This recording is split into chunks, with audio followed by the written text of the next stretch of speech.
Welcome to the most comprehensive market update in the UK of 2025. Home to the world's most expensive property, Buckingham Palace, valued at 4.9 billion. I want to share with you what's changed, especially the Bank of England update from yesterday, and how it impacts us not only living day to day, but as investors, as people that want to build up this money, but it absolutely pertains to every single one of us. So as a property investor, I keep a very proactive eye on what's happening in the economy and of course the legislation, as it can have a significant impact on how I choose to invest. So I want to deep dive into what's happened, why it's so important to you, and what you need to take action upon as an investor based on what the market's doing right now. So let's start by identifying what areas of the economy and legislation have changed and the impact on you. So first of all, let's start with the Bank of England base rate. So I'm going to educate you on each of these and then I'll break down what's actually happened. So let's start with the Bank of England. Yesterday, there was the latest review of the Bank of England base rate and it was released. And more on that in a moment. The base rate directly influences mortgage rates, okay? And it's not just mortgages. You need to think a little bit bigger than that. It's about debt rates. So if you're a business, for example, that's looking to expand and get new infrastructure and hire new people, maybe you need new warehouses, maybe you need new stock. Most businesses are going to do that by raising debt. Now you might think, well, I'm not a business, this doesn't really associate to me. Yes, it does, okay? Because that is an indication of how fast the economy can start moving. And Bank of England base rates are what the Bank of England is going to loan money to the other banks. And if they know they're getting cheaper rates, then they pass that on to you, the consumer, because they're just trying to compete with each other. And if the Bank of England is going up, that is an indication to us all that the market's a little bit too fast, etc. Now, in general, I'm just going to explain it like this: accelerator and brake. The accelerator is inflation, and I'll touch on that in a moment. But inflation is essentially how fast the market's moving, the economy is moving. And in general, pretty much across most good economies, demand is higher than supply. And when demand's higher than supply, we're moving forward. But eventually, we can put our foot down a little bit too much, we drive a little bit too fast, and we need to take our foot off the accelerator and put the foot on the brake. The way that we do that as a country is with interest rates. So because the entire world, but especially the Western economy, is based on debt, the easy way to slow people down is interest rates, i.e. make debt more expensive. If you make debt more expensive, the economy slows down. If you take your foot off the brake and reduce the interest, then the economy flourishes and goes up. Inflation is good. We target about 2 to 3%. But when it gets too high, we're moving too quickly, everything starts breaking, we're out of control, we can't keep up, supply chains break down. Hopefully that makes sense. So higher interest rates, more expensive rates, obviously, lower affordability, reduced demand. Make sense? So inflation is not your friend, but it's not your enemy either. When it rises too fast, it reduces the real income because it depreciates the value of the pound, and it makes an affordability squeeze. And the last 5 years are a great example of that. With COVID, money was pumped into the economy like by the billions, by the way, like hundreds of billions. And at the same time, the markets closed down. And so what happens when the economy opens up? Hey, COVID's no longer a thing. Everyone go do your thing. And by the way, billions have been pumped into producing this. And now suddenly there's this demand surge and we go, oh, fuck, oh, fuck, oh, fuck, oh, fuck. And if you remember, it'd be people going to petrol stations, filling up gallons. They'd be going, what is it with the UK and gathering toilet paper, you fucking weirdos? If you were one of them, get off my channel right now. And this is the stuff that we do. So hedging inflation means you can maximize your profits for property investment and properties. Next is wages and employment. So job security and wage growth impact consumer confidence. And this is really big. And by the way, I'm trying to educate you on the things to look out for, then I'll go through what's actually happened. So job security, it impacts the confidence. If you knew that you were potentially going to be fired or let go or made redundant, that's obviously not great. And low unemployment equals stable demand. We want low unemployment rates. Rising wages and stable increase equals potential growth in house prices. If you've got a solid job, and your wages are going up, and mortgages are getting cheaper, and a little bit more flexible, that is the perfect storm, if you like, for people going, I want to buy. Next is consumer confidence. People tend to only commit to large purchases like a property when they feel confident and secure financially. So consumer confidence is massively impacted by politics, economic performance, and the news and media. And shock, horror, politics, news, and media are a shitstorm at the best of times. So a society with low confidence is usually a society that lacks active buying and investing. A lack of education can often fuel the fire in many ways. And I read so many media articles that are absolute bullshit, by the way, like absolute ridiculous, and they are not what you should be reading. So knowledge is power, and I think it was Denzel Washington that said this, and it's like, if you don't watch the news, you're ill-informed. If you do watch the news, you're misinformed, and it's so accurate. I really hope I've got the right guy there. Let me know. Knowledge is power. So the thing is, you want to get the right knowledge, you need to get accurate knowledge, and there's so much missed opportunity out there based on misinformation and lack of confidence, and it's so solvable. If you subscribe to the right YouTube channels, I would like to think I'm one of them, it will make a massive difference to your wealth. Stop reading The Sun, stop reading the newspapers, and start watching accurate people talk about things that actually know what they're doing. So, by the way, if you want to cut the shit and actually really invest in knowledge that's really going to help you, put tips in the comments, and I would love to have a one-on-one phone call. It'd be with me or one of my team, so we can actually have a chat to help you understand what's happening and help you actually start on your property investment journey. Tips in the comments, I'll send you a link. Next is government policy and tax. Oh my God, I love tax, just like you. Like, I love it just as much as you do. Stamp duty, landlord tax relief, capital gains tax, first-time buyer incentives, just a few aspects of property policy that could be changed and could have an impact. Firstly, it's worth noting with any change comes fear. Like genuinely, even when there's a drop in cost, people have this weird fear. It's a natural human response when confronted with the unknown. So depending on changes, they'll either stimulate buyer activity or they'll dampen it. Now, most impacts are relatively short term, which is why, if you've watched any of my videos, you'll know that my big investment focus is on property business growth and sustainable long-term investments. I really don't give a shit about the changes and the impacts. And by the way, if you're watching this far and you're not a property investor, you're just thinking for your own, stop focusing on the economy and start focusing on your economy, and life will get better for you. And I don't care if you're watching this in 100 grand debt or you're watching this with $500,000 in the bank, you need to start focusing on you, because your economy is the most important economy throughout your life. Next is supply chain and construction.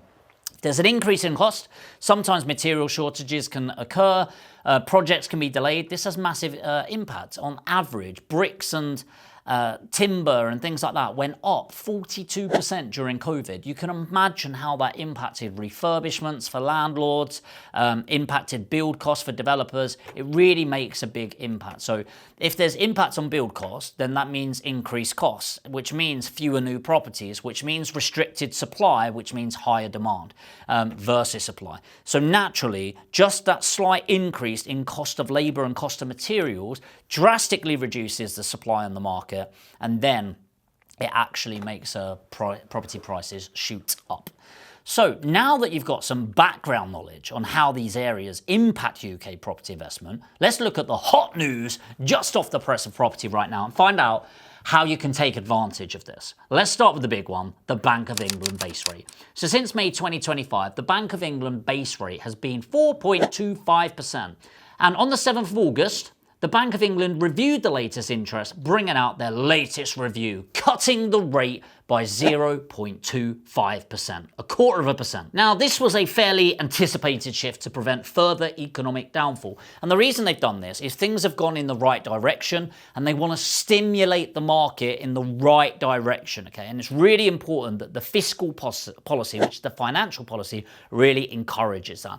So it's going to prevent economic downfall and actually stops unemployment, or will hinder unemployment, which is really, really positive for us as investors. So what impact does this actually have? Well, this directly aligns with mortgage rates. So at the end of July and early August, lenders started to tweak their pricing in the run-up to the Bank of England rate announcement. And by the way, lenders, mortgage lenders, they're getting more and more competitive.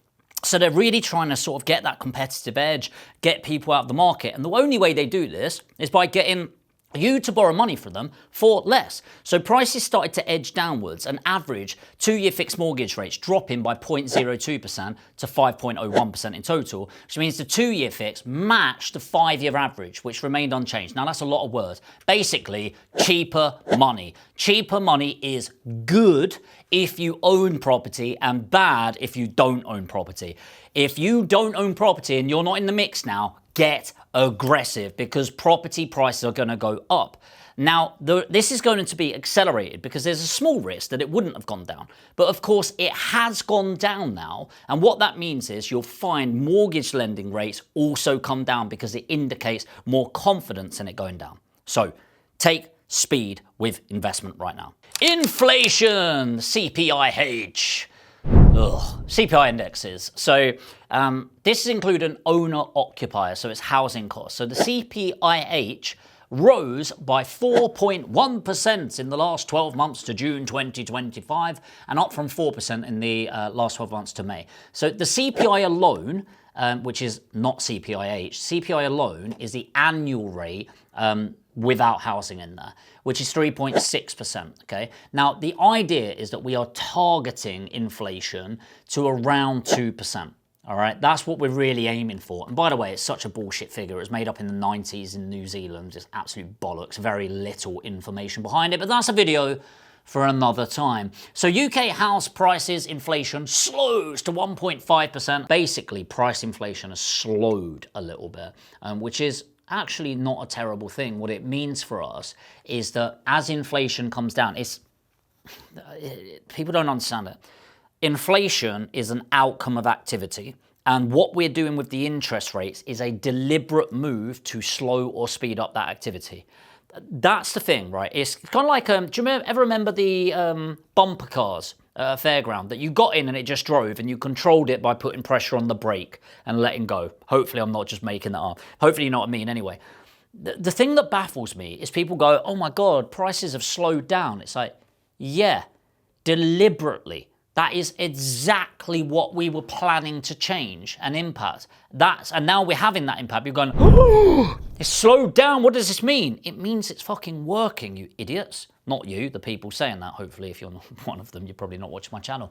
So what then happens is we take our foot off the brake a little bit, and then we'll start seeing it go up. So because of the impact and the changes on the Bank of England, then therefore the interest rate, this is what impacts CPI. So what we notice now is because the debt's got a little bit cheaper, as predicted, we're starting to spend more.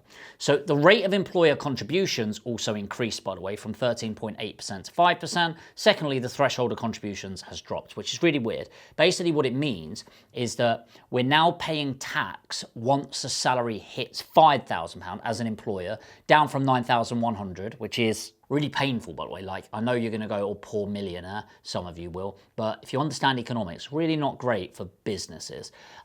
And what this does in more economically challenging times is people tend to play it safe a little bit. So there's a slower movement of money when it comes to property buying and selling. And depending on longevity, some people may start to look at downsizing and quick sell options to release financial pressure.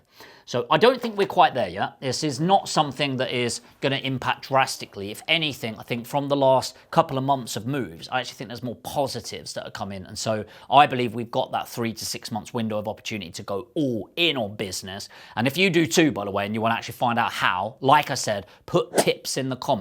I'll send you a link and book in a call so we can work together to get you there. Finally, it's government policy and taxation. So the Renters' Right Bill. I know if you're a renter, you're going to love this sort of thing. So it'll be coming into play later this year or early next year. It depends when they get their finger out and do the work around it. And the purpose of the bill is actually to ensure good quality properties across the private rental sector. I'll be honest, a lot of landlords are like, oh my God, it's terrible. We're abolishing Section 21, which they are looking at doing. Periodic tenancies, possession grounds need to be changed to Section 8, all of this stuff. And basically, I'm going to give you the short of it.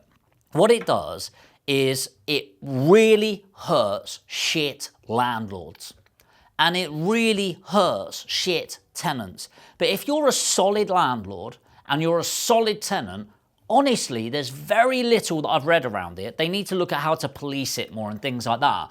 But there's very little in there that I'm worried about at all. The next thing is they're looking to introduce a new private renter sector landlord ombudsman. An ombudsman is basically just somebody that sits in the middle for arbitration. I have no problem with that as long as it's done correctly. In most of my businesses, there's an ombudsman, by the way, and I've gone to them a couple of times as a business, and I've gone to them as a consumer, and every single time they've been very fair and reasonable.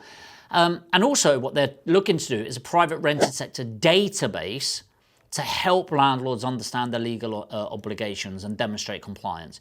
Honestly, I think this is just good news for letting agencies. I think when landlords have a really good understanding of what a letting agency goes through, they are willing to pay the fees required. So I think this is really good. I think it will improve the standard. I hope that the government brings forward some grants and things like that, which no doubt they will.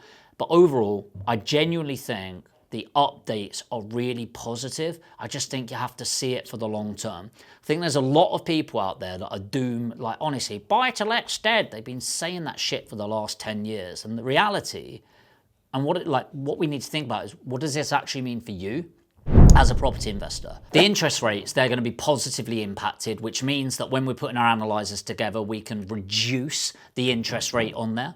Inflation, we want to use inflation data to justify rent increases and keep up with cost of living trends. And what we want to do is consider inflation-linked rent structures. And this is really important that you talk to your letting agent on this, that we're increasing rents, ideally between 3 and 8% on an annual basis. And in general, we have to do that in line with what the current prices are on the market, but that's very reasonable in good areas. And then, of course, with wage and employment, so what we want to be doing is investing in areas with stable employment hubs. So this is super important when you're buying a rental, because a lot of people just focus on getting a really good price. And it's like, well, how about investing in locations that are near decent schools, healthcare, logistics, good logistics going on, education, all of these things that we look at when we're going through it. And then finally, we want to make sure that you are screening tenants for stable income. And it's really, really important, like, there's a limit to what you can do, by the way, because you can't be discriminatory towards tenants, but actually understanding what they do, how much money they're earning, how long they've been in a job, all of this has a really, really big thing.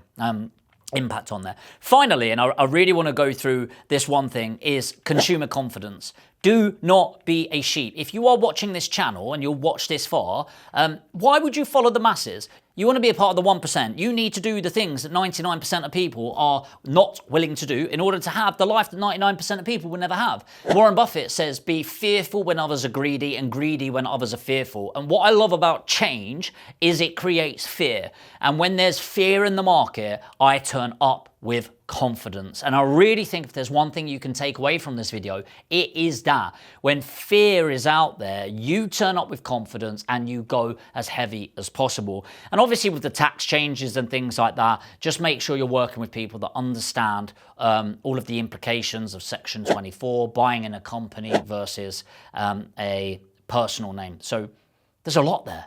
Whew, there's a lot of movement in the industry at the moment, and none of it particularly shocking. But always, what baffles me is how people react. And what we need to do is react swiftly. We need to strike whilst the iron is hot. And honestly, it baffles me how people, and you see them all the time, people that just seem wired for negativity. It's like you could go, property prices have gone up 10%. Oh my God, the market's too heated, it's going to crash. Market's gone down 10%. Oh my God, the market's falling apart. There's never a fucking win for some people. And so honestly, it's not change that's unexpected. What's unexpected is people's emotional reactions. So let's get striking, making movements. And I mentioned earlier that activity is likely to start increasing. So you need to start taking action. And by the way, if your brain has gone into overdrive, don't forget, you can simplify it and actually get an action plan moving forward. So if you're watching this and you are a subscriber, make sure to put tips in the comments. And what we'll do is we'll have a free strategy call. And this is all about backing yourself, investing in yourself, and moving yourself forward. So if you want to have a chat about how we can work together, put tips in, book in a call. I'd love to have a chat.